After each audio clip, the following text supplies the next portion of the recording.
बहरहाल इजराइल के लेबनान पर हमले में 3 बच्चे मारे गए जो अमरीकी नागरिक थे। 4 अमरीकी नागरिक हलाक हुए इजरायली हमले में, जो यहाँ लेबनान में अटैक किया गया था। उसके हवाले से बिल्कुल सही खबर है कि 4 ये खबर चल रही, लेकिन उस पे किसी तरह की बात नहीं हो रही। आदाब, मैं हूं मुमताज आलम रिजवी और इस वक्त मैं आपकी खिदमत में लाइव हाजिर हुआ हूं। बात करूंगा इजराइल और फिलिस्तीन के मसले पर। इजराइल और फिलिस्तीन का मसला पूरी दुनिया के लिए तवज्जो का मरकज है। मैं बार बार ये बात कहता था और आज ये बात साबित हो गई। आज आप देखिए कि पूरी दुनिया में हलचल मची हुई है, सबकी नजरें यूएन पे टिकी हुई हैं। Arab League, France, Germany, Australia, Canada, Britain, ये तमाम जो है कि आखिर ये लोग कर क्या रहे हैं। और आज आप देखिए कि 150 से ज्यादा मुल्कों ने फिलिस्तीन को एक आजाद मुल्क के तौर पर मान्यता दे दी। 140 के करीब तो पहले मुल्क थे, फिर और आ गए, लेकिन ये जो 6 मुल्क आए हैं पिछले 24 घंटे में, इनका बहुत अहम रोल है, क्योंकि ये यूरोपीय ममालिक है, ये बहुत स्ट्रांग, बहुत मजबूत मुल्क हैं। और यही वजह है कि इजराइल बेचैन है, अमेरिका बेचैन है। इस पूरे मामले में आप देखिए कि अमेरिका जो है वो तनहा पड़ गया है, अकेला पड़ गया है। अब डोनाल्ड ट्रंप करेंगे तो करेंगे क्या? क्योंकि आप आज देखिए जिस तरह से चीजें और तस्वीरें सामने आई हैं, वाकई वो हैरान करने वाली हैं, वो चौंका देने वाली हैं। क्योंकि पिछले 24 घंटे में, जैसे कि हमने कहा कि आप देखिए ब्रिटेन, कनाडा, ऑस्ट्रेलिया और पुर्तगाल ने, और इसके अलावा फ्रांस भी इसमें शामिल हो गया, तो इतने और भी मुल्क इसमें आ रहे हैं जो यूरोपीय ममालिक हैं। उन्होंने बाकायदा जो है वो मान्यता दे दी, और सिर्फ मान्यता दी नहीं है, बल्कि आप देखिए कि ब्रिटेन ने तो अपना नक्शा बदल दिया। उसमें फिलिस्तीन को एक आजाद रियासत के तौर पे, एक मुल्क के तौर पे जगह दी है। इसके अलावा आप देखिए कि फ्रांस ने जो एफिल टावर है फ्रांस का, उस पे फिलिस्तीन का झंडा लहराया। तो इससे आप देखिए, और ये उस वक्त किया गया कि जब इजराइल के प्रधानमंत्री वजीर आजम बेंजामिन नेतन्याहू ये कह रहे हैं कि हम किसी भी सूरत में फिलिस्तीन को मुल्क नहीं मानेंगे, फिलिस्तीन नाम का कोई मुल्क नहीं होगा, ये वो कह रहे हैं। अब आप ये बताइए कि ये उनके कहने के बावजूद तो क्या ये माना जाए कि 150 मुल्क इजराइल के खिलाफ खड़े हो गए? बिल्कुल, ये सच्चाई है कि 150 मुल्क इजराइल के खिलाफ खड़े हो गए। और ये आप तस्वीर देखिए, ये जो तस्वीर आ रही है वो बहुत अहमियत की हामिल है, बहुत बड़ी तस्वीर है। और ये आज तस्वीर तमाम अगर आप देखें तो ये चलाई जा रही है, इसको देखा जा रहा है। और ये जिसमें नक्शा, ये ब्रिटेन के जरिए नक्शे का बदला जाना और नक्शे में फिलिस्तीन को एक आजाद मुमलिकत के तौर पे देखना, मैं समझता हूं कि ये नींद हराम करेगी इजराइल की। ये नींद हराम करने वाला पूरा मंजरनामा सामने आया है। तो ये एक बड़ी तस्वीर के तौर पे हम देख रहे हैं। और अभी जब हम बातचीत कर रहे हैं तो मीटिंग का सिलसिला जारी है, मीटिंग हो रही है। तो इसलिए मुझे लग रहा है कि ये आप नक्शा देख सकते हैं, ये तस्वीर यहाँ पे आप देखें, ये जो मैं बता रहा हूं आपको, यहाँ पे एफिल टावर भी आप देख सकते हैं। और जो ब्रिटेन की तरफ से नक्शा बदला गया है उसे भी आप देख सकते हैं। और ये 2 रियासती हल, और इनका मकसद क्या है? इनका मकसद ये है कि किसी तरीके से हल्के में अमन हो, और ये जो कत्ल गारतगरी है इसे रोका जाए, यही इनका मकसद है। और इसी मकसद के तहत ये हो रहा है। मैं बहुत सारी चीजों पे डिटेल में बात करूंगा, लेकिन आप ये देखिए कि एक तरफ और आज और बहुत बड़ी बात हुई है, वो ये कि सऊदी अरब ने जिस तरह से आंखें दिखाई हैं, जिस तरह से कहा है कि रेड लाइन क्रॉस ना करो। हालांकि अब इजराइल की तरफ से ये बयान आ गया है कि नेतन्याहू किसी भी रेड लाइन की परवाह नहीं करते। इजराइल पे अगर खतरा होगा तो वो कुछ भी नहीं देखेंगे और किसी की नहीं सुनेंगे। ये इजराइल की तरफ से बयान आया है। मैं अभी बताऊंगा कि वो बयान किसने दिया, कैसा बयान है, वो तमाम चीजें। लेकिन यहाँ पे देखिए, फिलिस्तीन पर 2 वर्सेस दुनिया, यहाँ पे ये 2 वर्सेस दुनिया का मतलब ये हुआ कि अमेरिका और इजराइल, ये दो एक तरफ और पूरी दुनिया एक तरफ। ऐसा क्यों है? ये कौन सी दादागिरी है? ये डेमोक्रेसी की बात करते हैं, ये जमहूरियत की बात करते हैं। तो जमहूरियत का क्या मतलब है? अगर 150 मुल्क आज ये मान रहे हैं कि फिलिस्तीन को अलग देश दिया जाए, उसे अलग देश माना जाए, तो आखिर ये अमेरिका क्यों अड़ा हुआ है? अब इजराइल ये कह रहा है फ्रांस से, इजराइल कह रहा है ब्रिटेन से कि ये जो आप कर रहे हो इससे हमास की जीत हो जाएगी। अब आप बताइए, मतलब इन्हें हार और जीत की पड़ी हुई है। कह रहे ये दहशतगर्दी को इनाम होगा।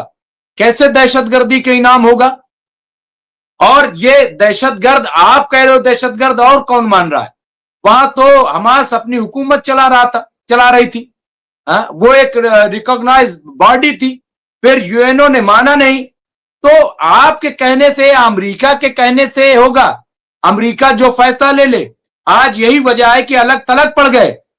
कोई इनकी सुनने के लिए तैयार नहीं है। यहाँ पे जयदीप साहब ने एक ब्रेकिंग खबर दे दी है। जयदीप साहब ने आते ही, हालांकि जयदीप साहब ने बड़ी कई ब्रेकिंग न्यूज दी है, लेकिन यहाँ पे दी है कि हमास ने नहाल ओज सेटलमेंट की और बिल्कुल अभी अभी रॉकेट से हमला किया है। तो ये ब्रेकिंग खबर दी है जयदीप सिंह मुंदेला साहब ने।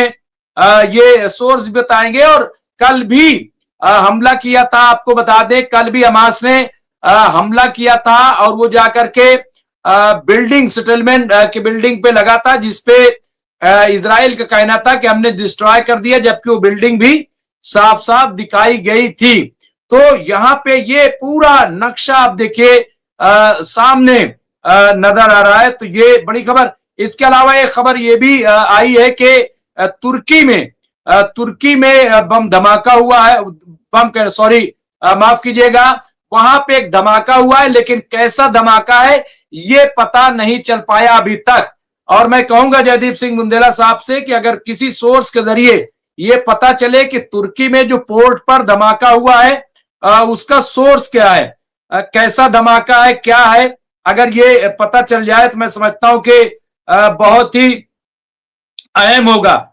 इसके अलावा यहाँ पे भी आप देखिए एक बड़ी ब्रेकिंग न्यूज ये भी है कि रूस और ईरान, तो ईरान में 8 नए परमाणु ऊर्जा संयंत्र बनाने के लिए समझौते पर हस्ताक्षर करेंगे। तो ये भी ईरान देखिए रोज बरोज अगर आप देखें तो ईरान अपने कदम बड़े मजबूती के साथ बढ़ाता जा रहा है। हमारे साथ आज एक नौजवान जर्नलिस्ट तजिया निगार भी जुड़ेंगे, मैं उन्हें भी स्क्रीन पर लाऊंगा, तलहा इमरोज खान साहब, तो उन्हें भी ले आऊंगा। लेकिन मैं थोड़ी सी अपडेट जो हमारे सामने है वो मैं देते हैं। इसके अलावा यहाँ पे बताया कि रूस बुशहर में 8 में से 4 का निर्माण करेगा। 99 निर्माण स्थल पहले ही चयनित हो चुके हैं, ऐसी खबर दी गई है। इसके अलावा जैसा कि हमने ब्लास्ट बताया था, तो तुर्की के शहर अंतालिया के एक बंदरगाह में जबरदस्त वहां पे धमाका हुआ है। लेकिन धमाका किस लिए हुआ है अभी ये बता पाना मुश्किल है। देखिए ये भी एक और खबर है कि जुलानी के सिलसिले में, अलशरा के सिलसिले में ये तजिया निगार कह रहे हैं कि वो सीरिया को इजराइल के हाथों बेच रहे हैं। ये कह रहे सीरिया के साथ इजरायली सुरक्षा प्रस्ताव वास्तव में एक कब्जा है, लेकिन शुरुआत में जमीनी बलों के बिना, यानी जरूरत पड़ने पर इसे हवाई और सुरक्षा के तहत एक प्रशासनिक कब्जा कहा जा सकता है। कोई भी व्यक्ति जो इजरायली मंजूरी के बिना हथियार ले जाने, सेना सैन्य ढांचा स्थापित करने या सैन्य गतिविधि करने की कोशिश करेगा, उस पर इजरायली कब्जा करने वाली वायुसेना सेनाएं बमबारी करेंगी। तो ये आप देखिए यहाँ पे नक्शा भी वो आया है। तो इस तरह की सूरत हाल है। इसके अलावा और कई अहम खबरें यहाँ पे आ रही। फॉक्स न्यूज की तरफ से समाचारों का दावा है कि हमास ने अमेरिकी राष्ट्रपति ट्रंप को एक व्यक्तिगत, एक जाती खत लिखा है, जिसमें उनसे गाजा में बंधक बनाए गए आधे लोगों को फौरन रिहा करने के बदले में लड़ाई में 60 दिनों के बंदी यानी जंग बंदी की गारंटी मांगी है कि हम 50% रिहा कर देंगे, लेकिन 60 दिन के लिए जंग को रोका जाए। तो यहाँ पे आप देखिए ये भी अपने आप में एक बहुत बड़ी बात है। इसके अलावा मालाकॉफ वहां से कि सेंट से डेनिस और नैंटेस के अलावा बैग्नोलेट, जेनेवेलियर्स, मालाकॉफ, बाबिग्री, रिन्नेस और ला रियूनियन सहित कई फ्रांसीसी नगर पालिकाओं ने आंतरिक यानी दाखिली वजारत के प्रतिबंध के बावजूद अपने टाउन हॉल पर फिलिस्तीनी झंडे को फहराया है और इसकी तस्वीरें सामने आ रही हैं। इसके अलावा मैं अगर थोड़ा से उर्दू अखबारात की तरफ चलूं और खास तौर से अगर शहर जो अखबार है उसको अगर उसका जायजा लें तो वहां पे भी हमें थोड़ा दो तीन बड़ी इंपॉर्टेंट खबर है। एक तो जिस तरह से लेबनान पे अटैक किया जा रहा है, यहाँ पे सऊदी अरब लेबनान से तसादुम नहीं चाहता। ये सऊदी एलची ने आज साफ कर दिया है कि लेबनान से सऊदी अरब किसी भी तरह का टकराव नहीं चाहता। इसके अलावा फिलिस्तीनी मुजाहिदीन का हमला, कई सयूनी फौजी हलाक और जख्मी।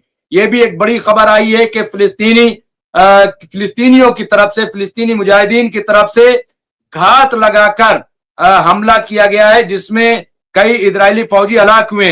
इसके अलावा एक और खबर है कि न्यूयॉर्क में आलमी सफारतकारी ईरान के वजीर खारजा की मौजूदगी, वहां पे ईरान के वजीर खारजा भी न्यूयॉर्क पहुंच गए हैं और ये उनकी मौजूदगी है। ईरान के वजीर खारजा अक़वाम मुत्तहिदा के जनरल असेंबली के इजलास में शिरकत के लिए न्यूयॉर्क पहुंच गए हैं। तो ये बहुत बड़ी खबर आ रही है। इसके अलावा सयूनी हुकूमत की जानिब से लेबनान की फदाई हुदूद की खिलाफ वर्दी का सिलसिला जारी, यानी मुसलसल जो है वो हमले किए जा रहे हैं।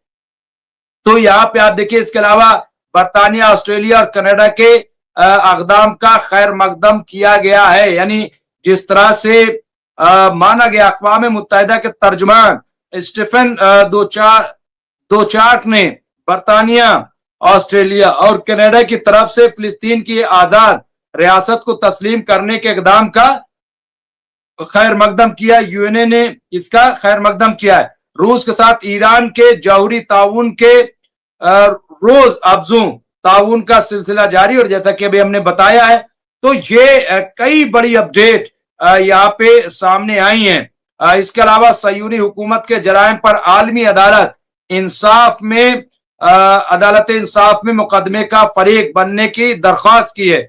ये भी ब्राजील, ये जो है बहुत इंपॉर्टेंट है। तो इस तरह की बहुत सारी अपडेट्स हैं। मैं सारी अपडेट के साथ आऊंगा और फिर एक एक करके मैं बात भी करूंगा। हमारे साथ तला इमरोज खान साहब जुड़ गए हैं, नौजवान जर्नलिस्ट है, मैं उन्हें ले आऊंगा। लेकिन यहाँ पे मुमताज भाई अभी उसकी ज्यादा डिटेल नहीं आई है। जो खबर मैंने आपको अपडेट की थी उसके बाद सिर्फ ये आई है, वो धमाका एक होलसेल सब्जी मार्केट के पास हुआ है।